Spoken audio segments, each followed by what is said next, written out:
Well, hello there. You pointed through me a couple of times. I just wanted to be sure. Does being a smart aleck serve you? Sometimes. Well, only when it gets a laugh. Sometimes it's only me laughing, but that's okay. Well, we appreciated every minute of it, but sometimes it doesn't serve you. That's true. That's true, and I feel that sometimes. Yeah.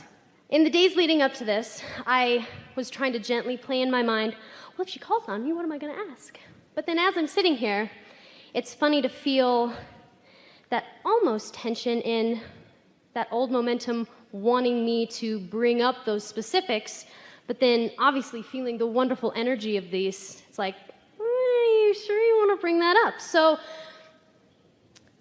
well, that's the reason that we've been pointing through you all day, because we don't think you want to bring it up. We see no reason to bring it up. You've got everything that you came for already through other people, but we wanted you to come up so that we could tell you that you didn't need to come up.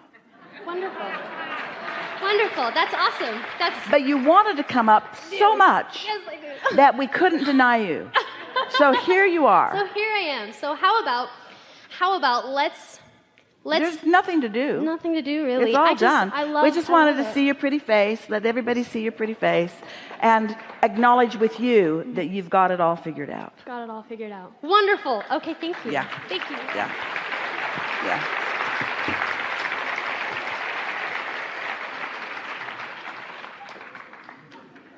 Relationships. Yeah. Oh, creating is all about that, isn't it? Because you're not here alone. Yep, I'm here with my daughter from Sydney, and we both agree that relationships are the hardest thing in life. Hardest thing? Seems to be. Well, it's because, and we're just going to talk briefly and then we'll hear from you.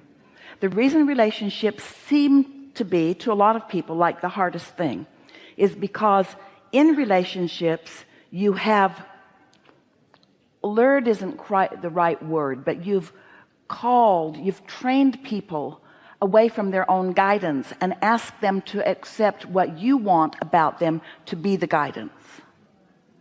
And since every single person wants something a little different from you, it makes you crazy. If there are two people in your life and one thinks you should do this and the other thinks you should do that, you've got big trouble. But if you're not prone to moving in the direction of what either one of them want, instead you're following your own guidance, and they've come to know that about you, then they can have this detached appreciation of your successful life without getting invested in it. Jerry used to say to people, if I ask your opinion about something and you give it to me and I don't follow your guidance, would that upset you? And if they say no, then Jerry would say, okay, then I'd like to know what you think about this. But he wanted them to know that there was a very strong probability that he was not going to do what they thought he should do. He just wanted to collect the data. And that's a really good relationship to have with other people. I love playing with you, and together we are identifying things that we all want, but I'm not going to turn my power over to you, so don't get used to it. Right. So we have, in a relationship, a partnership, we have an expectation. We have our own expectations of what a good relationship should entail. So we have, the key word is expectations. You have what? And if the other person isn't fulfilling the expectation. But what you're talking about is conditional living. I'll be happy if you'll do this. If it were different, it would be perfect. And so I need you to behave in this way so that I can feel better. And if you've got someone in your life that is willing to perform in those ways, then they're most likely taking you away from your own guidance and away from any real satisfaction that you will ever have. So what you want to say to others is, I love you so much, and what you think is interesting to me, and I'm willing to collect the data of it, but I've got my own guidance system, and I got to march to the beat of my own drummer. Because otherwise it's like this: you think I should do this, and I want to please you, so I do that. And since I was listening to you instead of infinite intelligence, it might not go that well. And then who's mad at who? Everybody's mad at everybody.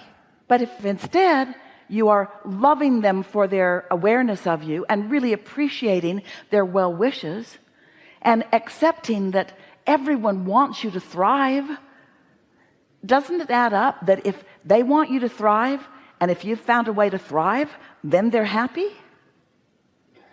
But so many relationships are based upon people not thriving and then just looking for a sounding board, which is wrong. Yeah. And here's a really easy way to sort this out. We've had this conversation through the years many times, but now we have another way of looking at it. Let's say that someone has a strong opinion about something that you should or should not do. Maybe it's a person, maybe it's an organization, maybe it's a religion. And you are really well connected with your own guidance system. We just want you to consider at all these options along the way that come to you. Are you under the influence of your inner being, or are you under the influence of society? Your inner being is always coming from love. Is everyone that is guiding you from a human perspective? There are a lot of people that have their own motives for why they want you to do what you do. Some people are not really rooting for your thriving. Your inner being always is. And of course, the people that you love, you want to believe that they are rooting for you. But what if they're not tuned in and not turned on and not tapped in? What if they are suffering? What if they're worried about you? What if they're worried about things going well for you? So in their worry, they've got no true connection to any true knowledge. And if you're under the influence of that, is that going to serve you as much as if you're under the influence of infinite intelligence that knows everything that you're asking for? Maybe a comfortable way to say it to those who are up close to you, who might understand what you're doing, is, I love you so much, but please don't ask me to make you responsible for my happiness. It won't turn out well. Let me be responsible for my happiness, and you just root from the sidelines for me. Thank you. Can I Yes? ask one more question? Whatever you want. This is my daughter's question. She would love a wonderful, perfect relationship. And, you know, she wants to know, how do I know if the relationship that I'm in is actually right to go forward with, Well, here's the thing. not? You can't know until you've practiced showing yourself what satisfaction is. And once you've practiced knowing for sure what satisfaction is, then that vibration can increase to the velocity, to the momentum, that it will ring your bells so loud that there's no question in your mind. So many relationships, people are sort of settling because they go this way and this way and this way and this way, and they haven't really tapped in to what they really want, and so they don't know if they're really moving in the direction of what they really want. Usually an existing relationship does have the capability of being all that you want, but the relationship that you have is more about what you're doing with your inner being than it is about what you're doing with the other person. You keep wanting to make your primary relationship be about you and the other person instead of about you and your inner being. And once you make it about you and your inner being so that you know what satisfaction is and you're looking for satisfaction and you're finding it, then the details of your relationship can become more and more and more and more and more till it's ringing your bells so loudly that there's no question in your mind. There's just no question in your mind. Everybody on the planet could say, oh, I think you're making a mistake. And you would say, your opinion's just fine, but get out of my way. I know what I'm doing. This is who I want. This is where I'm going. All of these questions, under the influence of what? Under the influence of what? And of course, the conversations are a little lacking until you know for sure what you're under the influence of. And it won't take you more than 3 or 4 days after this conversation to have a pretty good idea of what's satisfying and what's not, of what you're under the influence of and what you're not under the influence of. When you find yourself pondering something and you have that sort of icky feeling in your stomach, stop and laugh.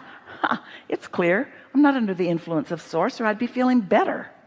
And then if it's early enough, when you catch yourself, Jerry used to talk about sitting in front of a fireplace and the log is sparking and bark comes off of the log and gets on his sweater, and if he sees it happen and just flicks it off, nothing happens.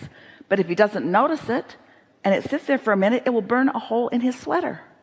And it's the same with these thoughts. If an unsatisfying thought comes and you flick it off, as you reach for another satisfying thought, which is easy to do in those early stages where there's not much momentum going either way, that's when you make your best choices. But if you wait until you've got long patterns of thought about something and you're trying to flick it off, your whole body's on fire and you still haven't done anything about it, and then you feel like it's hopeless when it isn't. Start a new day every day. Yeah? Yep. Enough?